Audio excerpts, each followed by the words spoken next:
morning students, welcome again to your science class. And students, we are still reading about your 14th chapter in science, which is water. And in this chapter we have already many topics where does we get water, means what is the sources of water, and where we use the water in our daily life. Now we are reading about or we will reading about the water cycle. First step is loss of water by plants, है ना, पौधों के द्वारा जल की हानि. You have learn in chapter 7 that plants need water to grow. आपने part 7 में पढ़ा है कि पौधों को वृद्धि के लिए जल की आवश्यकता होती है. Plants use a part of their this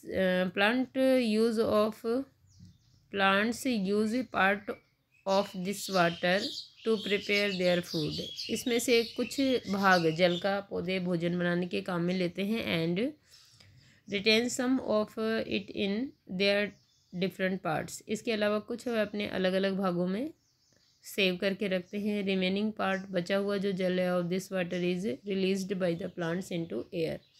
और बचा हुआ जल जो है वो ये रिलीज़ कर देते हैं एयर में, यानी हवा में, as water vapour through the process of transpiration.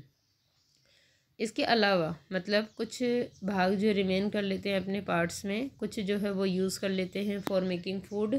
And बचा हुआ जो रिमेनिंग पार्ट ऑफ वाटर है, टोटल वाटर है, वो ये लोग बाई ट्रांसपीरेशन वाटर वेपोर के रूप में ये एयर में छोड़ देते हैं, एटमॉस्फेयर में रिलीज़ कर देते हैं. Do you remember observing transpiration of water by plant in activity 4 in chapter 7.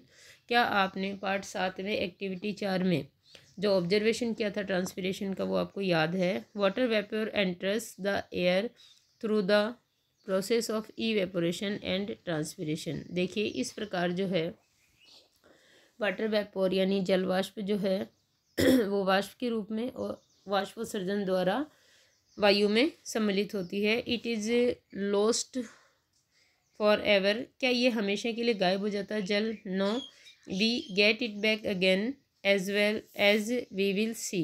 नहीं, हम इसे वापस प्राप्त कर लेते हैं. ये जो वाटर वेपोर के रूप में जल जो है वो निकला, वो हमेशा के लिए गायब नहीं होता, हम इसको वापस प्राप्त कर लेते हैं. एज वी विल सी, जैसे कि हम लोग आगे देखेंगे. Now what says Boojho. Boojho has been reading about transpiration. Boojho ने जो है वो ट्रांसपीरेशन के बारे में पढ़ रखा है. ही आस्क्ड हिमसेल्फ, खुद से पूछता है, how much water is lost through transpiration by wheat plant that give us 1 kilogram of wheat. वो जो अपने आप से ये पूछ रहा है कि अगर 1 किलोग्राम गेहूँ देने वाला पौधा जो है वो 1 किलोग्राम गेहूँ देने वाला पौधा कितना जल जो है वो ट्रांसपीरेशन के द्वारा लॉस करता होगा. He found out that this is nearly 500 litres. उसने आंसर पाया कि लगभग ये जल जो है वो 500 लीटर के बराबर होता है. दैट इज़ रफली 25 large size buckets full of water, जो कि लगभग 25 बड़ी बाल्टियां भरने के बराबर होता है. Can you now imagine the amount of water lost by plants of all the forest crops and grasslands together. अब क्या आप अनुमान लगा सकते हैं कि जंगलों में घासों द्वारा और फसलों के द्वारा कुल मिलाकर कितना जल जो है वो वेस्ट किया जाता होगा या लॉस किया जाता होगा. Now how can we get it back again, students? We will see here. So first step is how are clouds formed. बादल किस तरह से बनते हैं, ये क्वेश्चन भी बनेगा आपका कि हाउ आर क्लाउड्स फॉर्मेड. तो आपको आंसर यहीं से करना है. Take a glass half filled with water. आधा गिलास जो है वो पानी से भरिए. Wipe the glass from the outside with a clean piece of cloth. अब जो है इसको पोंछ दीजिए. आप गिलास की बाहरी सतह को एक कपड़े से साफ़ कर लीजिए. Add some ice into the water. अब आप इस गिलास के पानी में कुछ बर्फ़ के टुकड़े डालिए. Wait for 1 or 2 minutes. 1 या 2 मिनट तक इंतज़ार कीजिए. Observe the changes that take place on the other surface of the glasses. अब जो है वो गिलास की दूसरी यानी बाहरी सतह पर जो आपको परिवर्तन दिखाई देते हैं, इज़ लाइक फिगर 14.6, उनको आप नोट कीजिए. From where do water drops appear. है ना. We saw that on the other surface of glass some drops of water is appear. तो from where do water drops appear on the outside of the glass. ये जो water drops थी वो कहाँ से आई glass की बाहरी सतह पर. The cold surface of the glass containing ice water. देखिए जब हमने ग्लास के पानी में बर्फ़ डाली तो जो ग्लास का सरफेस है वो बहुत ठंडा हो गया है ना.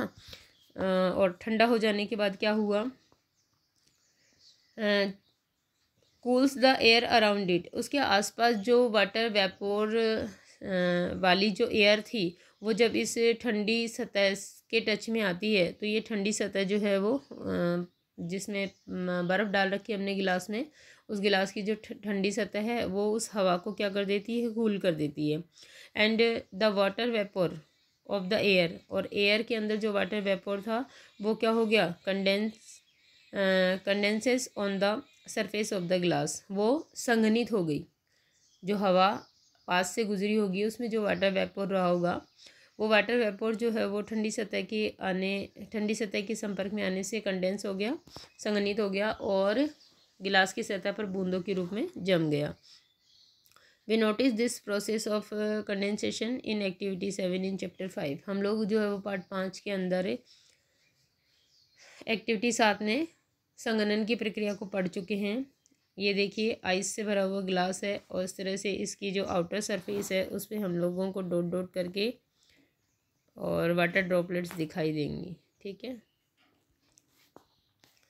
नाउ पहेली has notice due on leaves of grass on winter morning. पहेली ने देखा कि जो घास है उसकी जो लीव्स हैं उनके ऊपर जल की बूंदें रहती है सर्दी के मौसम में सुबह सुबह. Did you notice something similar on leaves और metal surface like iron grills and gates on a cold morning. क्या आपने भी इस तरह से घास की और धातु के किसी भी धातु का कोई भी पदार्थ हो जैसे ग्रिल्स है या फिर गेट है उनके ऊपर भी क्या इस तरह की जल की बूंदें देखी है सर्दी की सुबह में. Is this also due to condensation. ये भी जो है वो संघनन के कारण होती है. Do you see this happening on hot summer morning. क्या आपने गर्मी के दिनों में इनको देखा है या केवल सर्दी में ही देखा है. So the process of condensation plays an important role in bringing water back. ये जो संघनन की प्रक्रिया है ये पानी को वापस प्राप्त करने में एक महत्वपूर्ण रोल अदा करती है. To the surface of earth, है ना, पृथ्वी की सतह से. How does it happen. ये कैसे होता है. As we go higher from the surface of the earth. जैसे हम लोग पृथ्वी की सतह से ऊपर जाते हैं इट गेट्स कूलर. तो वहाँ का माहौल जो है वो ठंडा होता है. When the air moves up. जब हवा ऊपर जाती है इट गेट्स कूलर. तो ये ठंडी हो जाती है एंड कूलर और ठंडी होती जाती है. At sufficient height.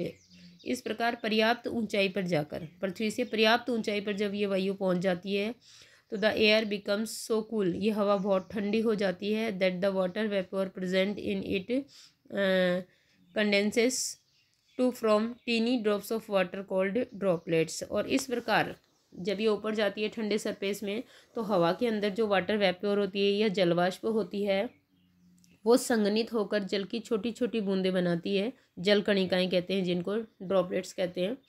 It is these tiny droplets that remain floating in air. इस प्रकार से ये जो टीनी ड्रॉपलेट्स हैं, जल कणिकाएँ हैं, ये हवा के अंदर तैरती रहती हैं. And appear to us as clouds. और हमें बादलों के रूप में दिखाई देती है. तो students we will see here then how clouds are made, कि किस तरह से बादल बनते हैं या हाउ क्लाउड्स आर फॉर्मेड. ठीक है. It so happens that may droplets of water come together to form large size. जब ये वाटर ड्रॉपलेट्स या जल कणिकाएँ एक दूसरे से जुड़ जाती हैं या एक दूसरे के संपर्क में आ जाती है तो बहुत भारी हो जाती हैं ये. Boojho has notice fog near the ground in winter mornings. He wonders if this is also condensation of water vapor near the ground. What do you think. वो जो है वो ये नोटिस कर रहा है कि आसपास के ग्राउंड के आसपास भी वाटर कंडेंसेशन के कारण विंटर मॉर्निंग में ड्रॉपलेट्स दिखाई देती हैं उसको. Drops of water, some drops of water become so heavy that they begin to fall. This falling water droplets are what we call rain. देखिए जब जल कणिकाएँ आपस में संपर्क में आती है तो बहुत भारी हो जाती हैं। भारी होने के कारण ये हवा में ज़्यादा देर रुक नहीं पाती और पृथ्वी की ओर गिरने लग जाती हैं, और इसी तरह ड्रॉपलेट्स का गिरना हम लोग बारिश कहते हैं हम उसको। In special condition it may also fall as hail और स्नो, ठीक है। और स्पेशल कंडीशन में अगर वाटर वेपोर जो है वो एयर के साथ में ऊपर जाती है और वहाँ का टेम्परेचर बहुत कम है नॉर्मल टेम्परेचर से भी, तो ये वाटर वेपोर जो है बजाय कंडेंसेशन के थ्रू बजाय ड्रॉपलेट्स में बदलने के सीधे ही ये स्नो में और पीस ऑफ स्नो में कन्वर्ट हो जाती है। फिर ये जो हेल यानी ओले और जो स्नो है बर्फ़ है इसकी बारिश होती है, फिर ये इसके रूप में गिरती है धरती पर। Thus water in the form of vapour goes into air by evaporation. इस तरह से आपने देखा एंड ट्रांसपिरेशन कि वाष्पोत्सर्जन और वाष्पीकरण के द्वारा वाटर जो है जलवाष्प के रूप में एयर में चला जाता है, from forms cloud and then come back to the ground as rain. फिर उसके बाद बादलों के रूप में बदल जाता है और उसके पश्चात बारिश के रूप में पुनः धरती पर आ जाता है। हेल इज स्नो, या फिर ओले या स्नो के रूप में धरती पर आ जाता है। तो ये जो थी वाटर साइकिल थी। तो students you will do from here the water cycle and how are clouds formed and loss of water by plants. Okay students, your next topic in your next video.